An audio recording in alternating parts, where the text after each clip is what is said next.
MacBook Air just arrived. Let's go ahead and get this thing open. Ugh. Holy cow, this is like strong. I mean, seriously, does anybody do boxings better than Apple?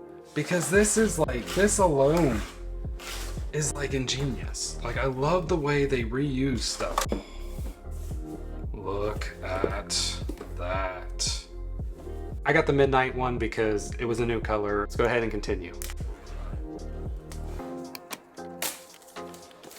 Right. Okay, here we go. Here we go. It looks so good. We're gonna put this to the side. Even the cable. I bet you the stickers are blue too. If they're not, that's very disappointing. Oh, look how little that is. Oh, it's the new style. That's cool. So you get like 2 USB plugs on this, so you can plug in 2 different things and charge 2 different things at once. I love this new style. I wish they did this for the Pro. I'm guessing they just couldn't because it takes up so much power. This is only 35 watts. This is like the smallest charger on a laptop I've seen. Usually the ones that I've had have had like 60. I think the new one's like 140 or something insane. But yeah, that is cool. All right, but we know we want to see the stickers. Where are they at?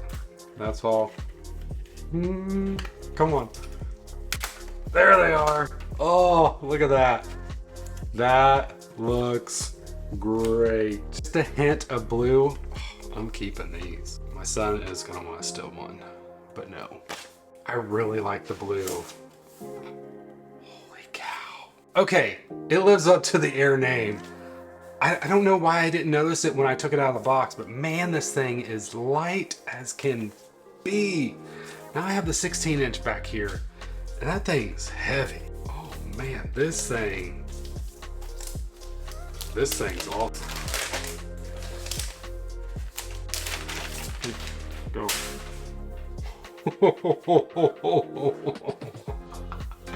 Look at that. Oh no. This makes my Pro look junky. But my Pro's better than this. Everybody talks about how it holds on to fingerprints. It's not awful. I mean, I think the Space Gray does too. So this one does stay in line with what the M1 Air and everything did, as far as it could only do 1 external display, which is why this could never be my daily driver, because I got 2 displays back here. Let's go ahead and open it up.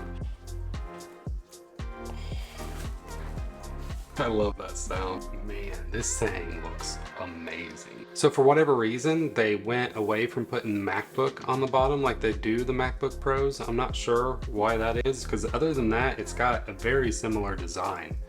Other than, you know, obviously it's thinner, it's lighter. I'm guessing to keep it thinner maybe? They just didn't bother putting the MacBook name, because as of right now, I don't see MacBook anywhere on this device. So the Air also does have the notch now as well, which you get used to. I honestly don't even notice it on my Pro anymore, but I will say I still don't think it's necessary to be that large. It could definitely be switched with a pinhole, because there's no Face ID or anything like that on this. There is Touch ID, which is really nice and a good workaround, but I still think Face ID should come to this device. It has the notch set up ready for it, but they still don't add it in. I am really excited to put this up against my M1 Max MacBook Pro and just see how it compares. It's going to be interesting to see how the M2 compares to an M1 Max. If you haven't already subscribed, hit that subscribe button. As soon as that video is up, I will have a link right here. And if you want any of my other Mac content, click right here as well. I will see you all in the next one.